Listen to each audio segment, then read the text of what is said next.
Até onde vai a crueldade quando a liberdade vira prêmio de arena? O rumor começou numa tarde de calor que ondulava no terreiro como miragem. Diziam que o senhor Jacinto, dono do Vale do Cedro e de muitas dívidas que ninguém ousava nomear, prometera em voz alta que o escravo que vencesse o capataz Serafim em combate receberia como prêmio a mão de sua filha, a jovem baronesa Francisca de Albuquerque e Menezes. Foi dito diante de homens de casaca leve, sobrinhos vaidosos e agregados, que precisavam de espetáculo. A frase, atirada como quem arremessa a isca no lago, fisgou até quem não queria ouvir. O escândalo tinha algo de festa e de ameaça, porque casamento virara troféu, e gente tinha sido reduzida a objeto de feira. Hoje te conto essa história de poder, barganha e coragem colocada à prova no chão batido da fazenda. Como uma promessa impossível, abriu um rasgo no tecido do mando e fez cada olho ali ver o que fingia não ver. Se isso mexeu contigo, deixa teu like e te inscreve para seguir comigo. O próximo ato é de tremer a alma. Francisca soube pela varanda antes que a criada trouxesse o recado formal.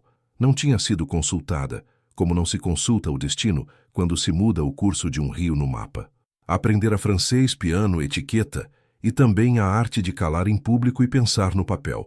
Mas o anúncio feriu um ponto que as aulas não tocaram. A ideia de que seu corpo e sua vida eram rúbricas numa contabilidade política. Aquilo a enraiveceu de um modo frio, que não faz escândalo, o tipo de raiva que organiza silêncio. Na cozinha, Quitéria mexeu o tacho e disse para ninguém e para todos: promessa que mexe com casamento sem amor chama tempo de pedra. Na senzala, os mais velhos fizeram reza de proteção.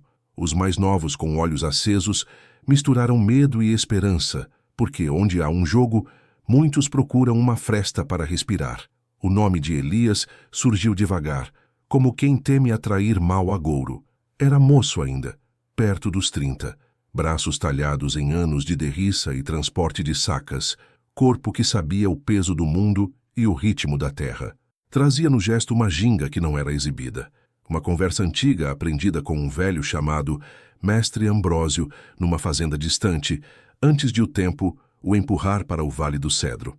Não gostava de briga e evitava aparecer. Passava pelas manhãs como sombra útil, fazia o que precisava e guardava num saco de pano de algodão uma fita azul e um livrinho de orações. Quando disseram seu nome em cochicho, ele não negou nem confirmou. Os cochichos têm vontade própria. Serafim, o capataz, ouviu a notícia com o sorriso inclinado de quem gosta da praça e das palmas, acostumado a impor respeito pela largura dos ombros e pelo couro do chicote. Chegara novo, faca na bota, e fizera carreira pelo método bruto de quem aprende que medo é um investimento com juros altos. Naquela semana, treinou no terreiro como touro que raspa o chão, chutes baixos, ombradas, tentativas de agarrar o adversário até tirar-lhe o ar. Tinha o hábito de comprimir a pálpebra esquerda um instante antes de carregar o peso na perna direita. Detalhe pequeno que Zé do Mato, miúdo e atento como pássaro, percebeu e guardou para soprar na hora certa. Jacinto mandou convites à vila. Queria plateia. As dívidas, quando a gente não pode pagá-las, ganham apetite por plateias. Homens de linho, damas com sombrinhas, rapazes ávidos por enredo começaram a chegar, cada um com sua opinião pronta. É bravata, disse a tia Emília, viúva severa. É circo, riu um primo deslocado.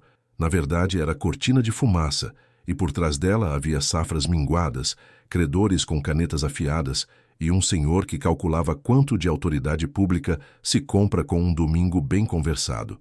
Elias foi chamado à varanda lateral. Serafim, de braços cruzados, perguntou se ele ia correr da peleja. Elias olhou a madeira como quem avalia o corte, para não dar a palavra em vão. Meu nome corre sem minhas pernas. O capataz riu curto e prometeu que o chão conheceria as costas dele. Elias não respondeu. Aprendeu que resposta às vezes vira nó. Na véspera, o céu se abriu num aguaceiro. A água desceu da serra em língua larga, lavou a poeira e deixou a fazenda com cheiro de ferro e folha. Na senzala, pouca música. Em vez de batuque, murmúrios e preces. Elias saiu para perto do Jequitibá. Tocou a terra com a mão espalmada, respirou e repetiu movimentos que não eram só de luta. Eram de lembrança. Peso no calcanhar, eixo no quadril, olhar que não corre atrás do braço do outro, ginga mansa que engana a vista apressada. Joaquim, velho vaqueiro, encostou ao seu lado e disse o que os antigos dizem quando o mundo estreita: feixe de vara não se quebra fácil, sozinho a gente estala. Maria das Dores trouxe folhas para chá e um bilhete de coragem. Corpo atento, cabeça fria. Zé do Mato prometeu ficar de olho nos cacoetes do capataz atrás dos carros de boi. Quando o sol de domingo rasgou as nuvens pálido, o terreiro já era arena. Rodas de carroça em círculo, bancos improvisados, um corredor por onde os contendores iriam entrar. Jacinto apareceu com paletó escuro, relógio na corrente, fazendo do próprio corpo um brasão. Atrás Serafim com passos de dono. A viola de Benedito soltou um toque seco, sem alegria e sem lamento, chamado. Elias entrou descalço, calça de algodão e torso nu. Olhou o chão, sentiu a temperatura da terra nas plantas dos pés e reconheceu a fala do lugar.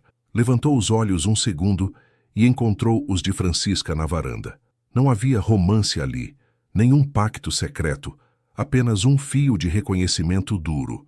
Dois destinos atravessados por uma frase que não escolheram. Jacinto levantou a mão e pediu silêncio. Disse em voz clara o que todos já sabiam, lembrando a promessa para que não se perdesse o mérito do anúncio. As palavras pousaram pesadas.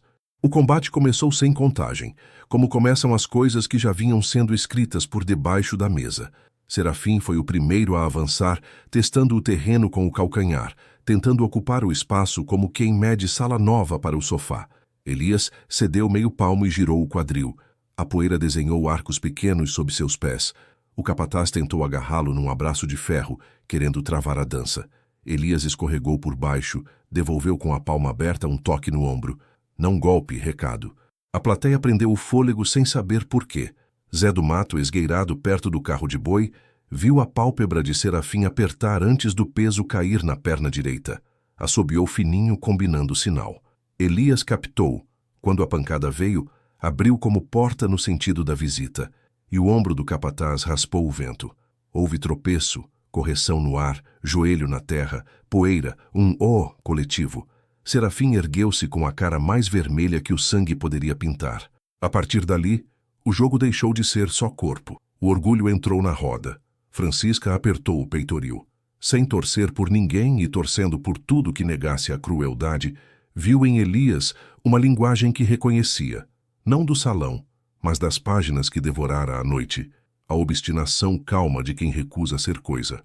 Ao lado, a tia Emília sussurrou que seu pai inventava guerras para tirar a fome dos olhos alheios. Francisca pensou que guerra era palavra grande demais para aquele truque de feira. O que via era uma conta sendo acertada com corpos. Serafim mudou a cadência e partiu para chutes baixos, canela contra canela, tentativa de cortar a base do outro. O primeiro pegou de raspão, o segundo, Elias absorveu com a coxa. No terceiro, insinuou uma rasteira e retirou no meio, não para derrubar, para avisar que via a estrada toda. A senzala respirou junto. Maria das Dores, de mãos unidas, rezava num compasso. Corpo firme, espírito livre. Joaquim mirava sem piscar, vendo as pedras do rio invisível. O capataz tentou truque, arrastou o pé além do círculo, convidando Elias a vir reto, anzol escondido em distração. Elias avançou 2 passos como quem cai no laço e, no instante exato, enfiou o corpo por baixo do braço que vinha pesado, bateu o ombro na cintura de Serafim e fez o eixo do outro procurar chão onde não havia. Serafim caiu sentado, tremendo poeira e raiva. Levantou-se outra vez. O que havia nele agora não era só força, era ferida na vaidade, bicho que morde por dentro. Elias, atento, sabia que vitória não é grito, é escuta. Respirou fundo, sentiu o coração buscar um compasso mais largo. Lembrou do velho mestre, quando o tronco vier, vira vento. O tronco veio, braço grosso procurando o pescoço, e Elias tombou para trás num arco baixo, mão na terra, pernas desenhando um semicírculo que acertou o queixo de Serafim. O mundo perdeu som por um segundo. O capataz caiu de lado. O chão recebeu o peso com estrondo pequeno e definitivo. Não era fim ainda, mas era marca. Jacinto se inclinou, ciente do fio em que caminhava. Se encerrasse ali, perderia a aura de promessa cumprida. Se deixasse seguir, arriscava ver seu homem cair no ridículo. Pediu mais um assalto com um gesto curto. A plateia espalhou olhares. A viola bateu 2 notas que pareciam ponte. Serafim se ergueu devagar, guiado por hábito, não por vigor. Elias ficou parado, respirando como quem bebe água depois de muito sol, corpo pronto para ceder e girar outra vez. A promessa ecoou na cabeça dele com gosto de ferro. O escravo que vencer o capataz recebe a mão da baronesa como prêmio hoje. Não era prêmio, era a armadilha de outra cor. Mesmo assim, cada passo no círculo dizia para todos: eu não sou mercadoria e não serei troféu. Serafim veio como quem corta a água com o peito, sem aceitar que a correnteza o leve. O primeiro choque depois do gesto de Jacinto foi puro peso, um empurrão que queria empilhar Elias contra a borda do círculo e transformá-lo em madeira encostada. Elias não deu ao capataz o presente do atrito. Amorteceu, torceu, deixou o impulso passar e a poeira subiu como um pano de teatro. O capataz percebeu, enfim, que estava conversando com alguém que entendia a língua do corpo melhor do que a língua do medo. A partir daí, trocou de ferramenta, dedos em garra buscando clavícula, joelho mal intencionado contra a coxa, testa que avança para desorganizar a visão do outro. Elias não ofereceu um alvo parado. No instante em que a testa veio, ele inclinou o rosto e o osso duro do capataz encontrou somente ar e desorientação. Uma sineta invisível soou em algum lugar do crânio de Serafim. A plateia, sem saber de nada da sineta, percebeu apenas o passo em falso que se seguiu. Benedito prendeu o ar e só então soltou uma nota longa, sustentada, que parecia linha esticada entre margens. Joaquim continuou sentado, os punhos descansando no cabo da bengala, os olhos pesando cada gesto com a calma de quem já atravessou enchentes. Maria das Dores murmurou o nome de todos os santos que cabiam na boca, e entre um nome e outro, soprou para Elias uma bênção que a brisa carregou em espiral. Zé do Mato, atento como sempre, viu a pálpebra esquerda do capataz afunilar outra vez, avisando a explosão do lado direito. Quis assobiar, mas segurou o aviso. Elias já sabia ler. O terceiro assalto, embora invisível, caiu sobre a consciência da fazenda, como o cair da tarde.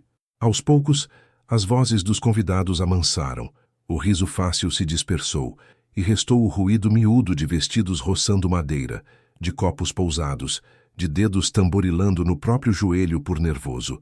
Havia algo de vergonhoso em persistir na condição de espetáculo, quando o que se via era um homem lutando por afirmar que existia por si, e outro defendendo o ofício que o definia. A fronteira entre circo e confissão estava torta, e todo mundo percebeu sem admitir. Serafim abriu os braços, fingindo descanso como quem oferece uma pausa magnânima. Não era pausa, era convite para Elias entrar num raio de punho. Elias aceitou a metade do convite. Aproximou-se o suficiente para que o capataz gastasse o golpe, e quando ele veio, retirou-se um passo como se recuasse.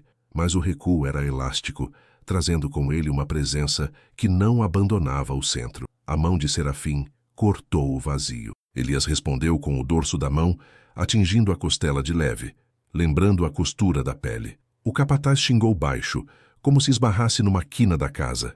No alto da varanda, Francisca sentiu a própria respiração querer acompanhar a do lutador. Tinha vontade de gritar que parassem, que se pusessem cadeiras no pátio e que todo mundo fosse obrigado a ouvir uma leitura longa de uma crônica sobre a vida de uma lavadeira, ou o canto de um trabalhador na roça, ou qualquer coisa que organizasse a vergonha pelo nome. Não gritou. O nome da vergonha ali era o nome de seu pai, bordado nas toalhas, gravado nos talheres, assinado nas cartas de dívida. Mordeu por dentro a parte da boca que não sangra e manteve os olhos firmes no círculo. Em algum lugar do corpo, a raiva ganhava os contornos de uma decisão que vinha vindo, como temporal que escurece o horizonte antes de cair. Serafim rompeu a linha. Já não queria vencer, queria não perder. As duas coisas são parecidas à distância, mas quem está no meio sabe. Vencer é conversa com o futuro, não perder é briga com um fantasma. A pancada que ele armou trouxe todo o peso acumulado de anos em que um olhar seu resolvia, em que o couro do chicote falava mais alto que qualquer argumento. Elias girou o tronco, travou a base, e a mão do capataz deslizou pelo seu ombro como água que não pega, escoando para o chão. No mesmo giro, Elias desenhou com a perna um compasso médio, não alto, não baixo, o suficiente para cortar a passada. O pé de Serafim procurou apoio e achou terra solta. O corpo pesado foi atrás do pé vacilante. O mundo, por um segundo, manteve-se em silêncio para ver se aquele homem ia aceitar cair. Caiu. Não houve grito, nem contagem, nem juiz. O círculo era feito de olhos e de poeira, e ambos viram a queda.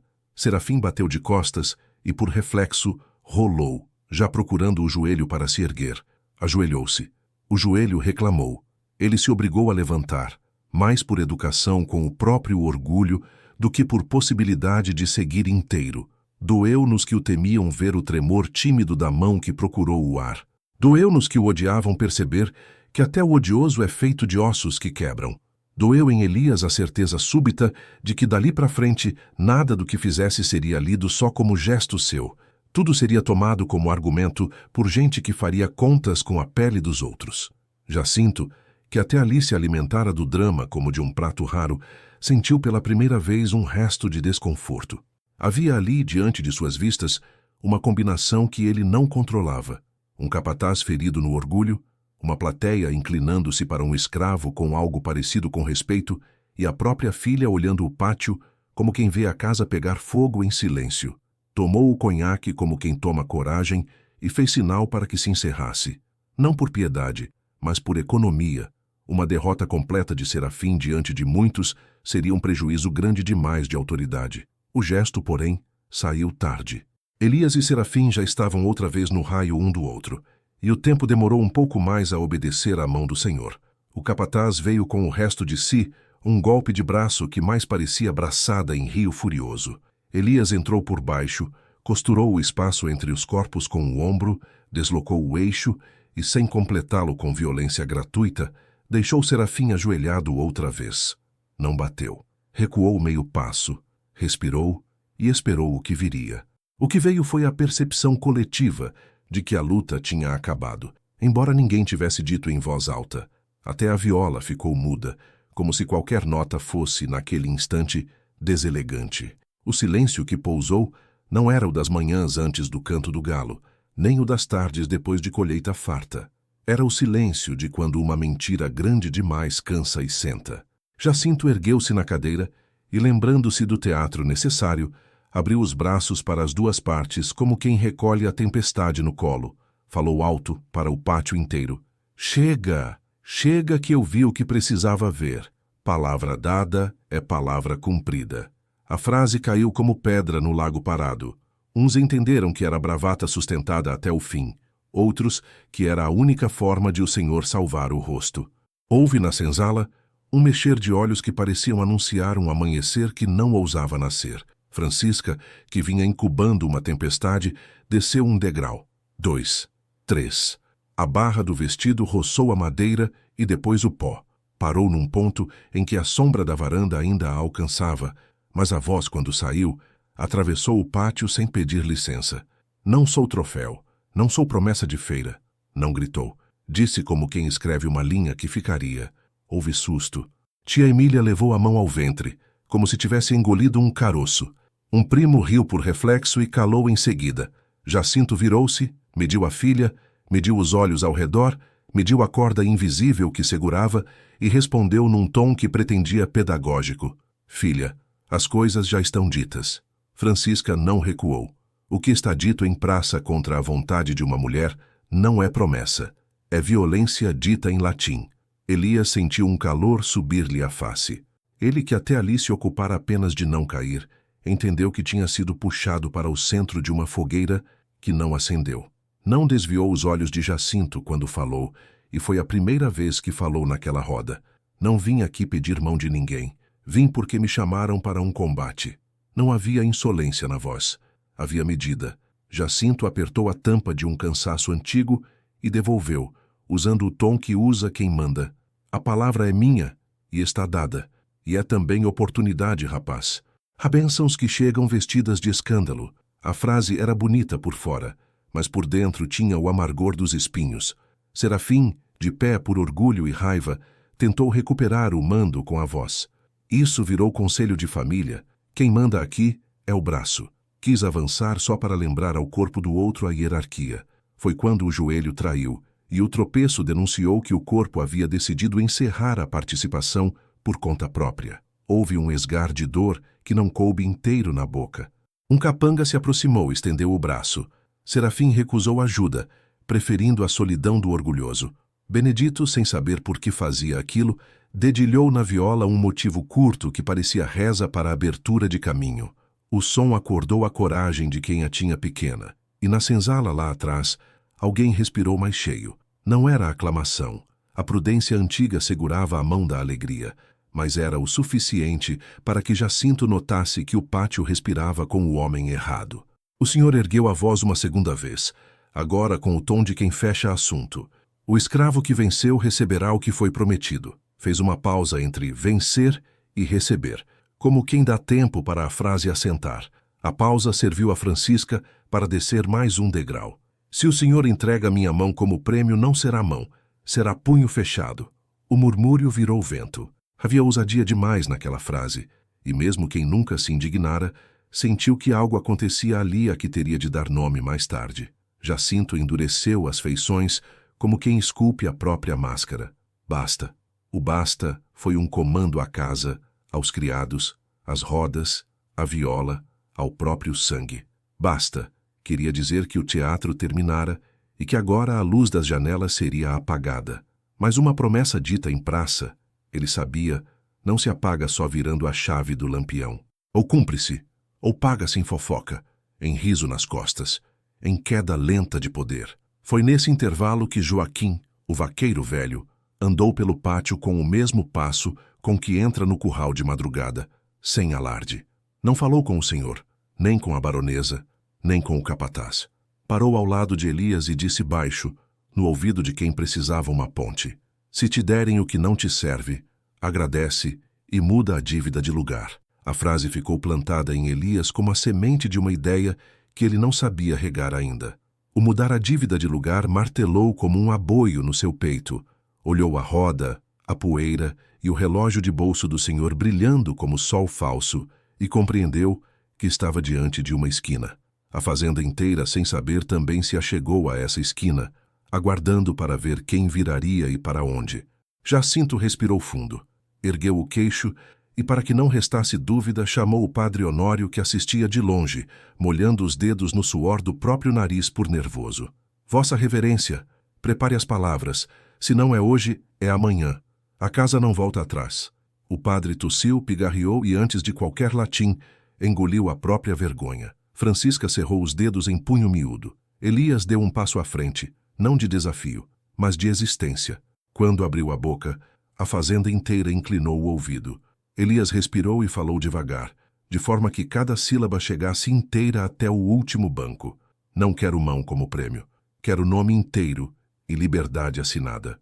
O pátio inteiro pareceu inclinar-se um pouco, como se a fazenda fosse barco e a fala maré. Jacinto sustentou a máscara por um segundo a mais que o razoável. Depois riu com os cantos dos olhos, um riso treinado para os salões. Veja só, a plebe chegando às letras. Não é assim que as coisas funcionam, rapaz. A casa tem ordem. Elias manteve o centro e continuou. Então dê ordem à sua palavra. O senhor jurou diante de todos. Se promessa vale, mude o prêmio. Dê a carta. Se promessa não vale, que o pátio saiba o peso da sua voz. A frase cortou o ar como faca limpa. Não foi afronta aos berros, foi matemática moral. O padre Honório pigarreou 2 vezes, como se o latim tivesse enroscado na garganta. Tia Emília mexeu a sombrinha sem abrir. Um moço de linho murmurou ousadia como quem diz febre. Serafim soprou pela narina, tentando rir. Mas o riso veio quebrado, porque o joelho lembrava a queda em cada fibra. Francisca desceu mais um passo, um só, quando falou. Meu pai, eu não caso para pagar aposta. Não caso para colar remendo em honra alheia. Se palavra dada é lei, que a lei não seja meu corpo. Se quer salvar o rosto, salve com justiça, não com meu vestido. Jacinto sentiu, de súbito, o pátio olhar para ele como se fosse vitrine. Não era só a senzala, nem só os parentes. Era a vila inteira, o padre, os comissários imaginando a notícia, subindo a serra até o rio. Senhor que dá filha como prêmio a escravo e depois amarela. As dívidas entenderiam a fraqueza e pediriam juros. A política na Câmara da Vila ganharia opositores. O seu nome, que sempre carregou brilho de mando, passaria pelo sabão ácido das fofocas.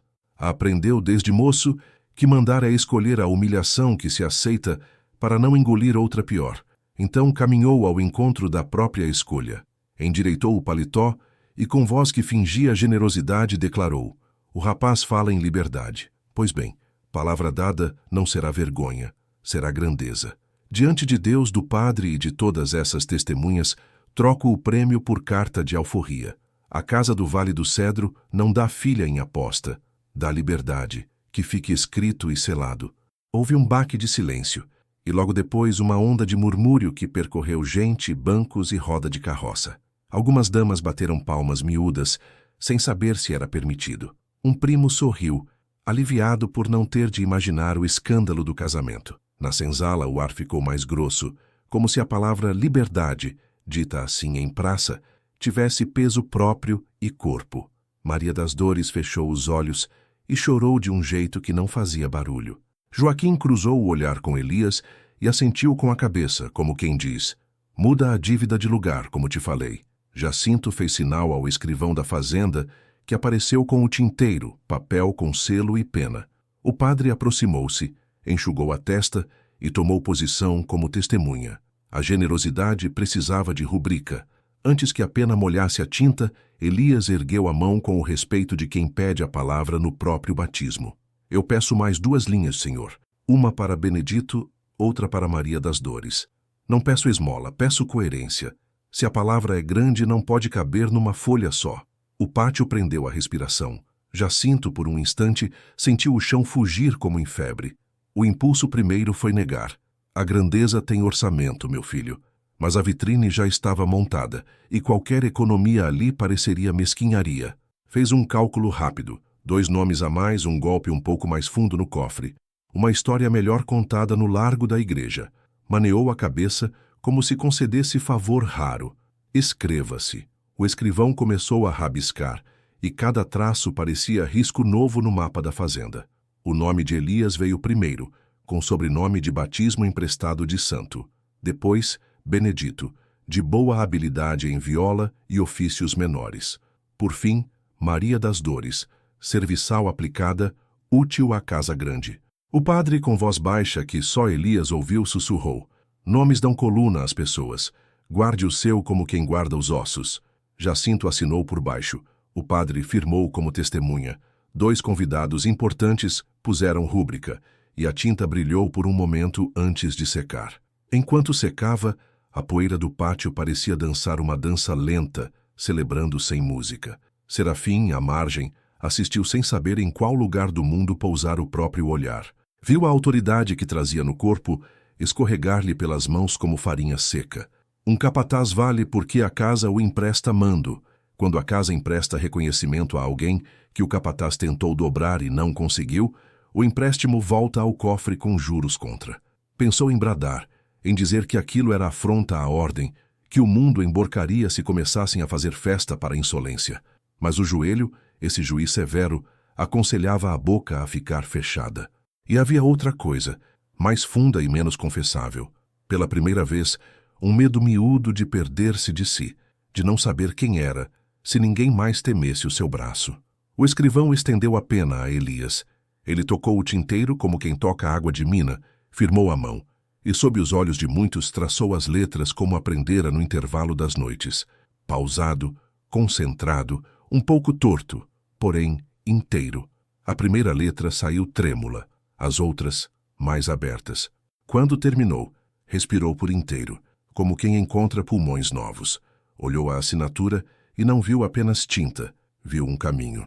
O papel passou para Benedito, que sorriu antes de tocar a pena, e para Maria das Dores, que pediu que Joaquim guiasse sua mão. O velho o fez com cuidado, como quem ajuda a escrever o próprio nome de Deus. A formalidade cumprida não encerrava o teatro. Faltava o novo ato que ninguém tinha ensaiado, o depois. Jacinto precisava redistribuir peças para que a fazenda não acordasse no dia seguinte com a sensação de que o mundo tinha virado do avesso. Chamou Serafim com um gesto curto. O capataz aproximou-se, duro como poste. "A casa reconhece serviço", disse Jacinto. E a casa também sabe a hora de mudar arranjos. Vai descansar uns tempos na colônia pequena do outro lado do rio. Cuidar do gado, da cerca, longe de praça. O recado era claro. Rebaixamento com verniz de descanso. Serafim sustentou o peso do próprio orgulho, como quem sustenta saco de sal, pesado e úmido. Não respondeu. Aprendeu também que às vezes o silêncio é a única forma de não confessar fraqueza. Francisca respirou, como quem tira um espartilho invisível. Não sorriu. O que acontecera não era triunfo, era realinhamento de placas. E placas de mundo, quando se mexem, costumam cobrar preço. Deu 2 passos até onde Elias podia ouvi-la, sem que os outros fingissem que não estavam ouvindo. Obrigada por não me fazer prêmio, disse sem enfeite. Elias baixou os olhos por respeito e respondeu. Obrigada por não aceitar ser. Ela assentiu e voltou à sombra, sabendo que precisava cuidar do resto de sua vida com a mesma teimosia que teve no pátio. As cartas chegariam, as amigas cochichariam, a tia Emília discursaria sobre convenções. O pai, naquele dia, a olharia com a estranheza de quem reconhece na filha alguém com voz. E ela, à noite, acenderia uma vela e escreveria uma página que começava com não sou coisa. O pátio se dispersou devagar, como se a tarde tivesse decidido aprender de novo a cair. Homens de linho desceram as escadas com conversas cautelosas, equilibrando copos e opiniões recentes. As damas recolheram as sombrinhas. A senzala respirou num compasso diferente, cuidando para que a alegria não virasse estardalhaço. Benedito tocou a viola, com a delicadeza de quem acaricia uma criança. Era um ponteio que lembrava estrada sem pressa. Maria das Dores guardou o papel dobrado dentro do vestido, na altura do coração. Joaquim tirou o chapéu, olhou o céu e disse baixinho. Agora sim os ancestrais podem sentar um pouco à sombra. Elias, com a folha no bolso, atravessou o terreiro até o Jequitibá. Encostou as costas no tronco e fechou os olhos. Não pensou em vitória. Pensou no que cabia no amanhã. A carta lhe dava nome solto, mas a terra, as mãos, a história colada no corpo não se soltavam assim num risco de tinta. Sabia que haveria olhos que nunca o chamariam pelo nome, e sim pelo ontem. Sabia que o Vale do Cedro continuaria existindo, que o café continuaria a nascer e a contar moedas para a cidade. Sabia ainda que o caminho à frente não era a estrada reta, era trilha de mato com bichos. Ainda assim, tinha nas mãos uma coisa que nunca tinha tido: escolha. Quando abriu os olhos, encontrou Zé do Mato acocorado na frente, sorrindo torto. Viu, Elias?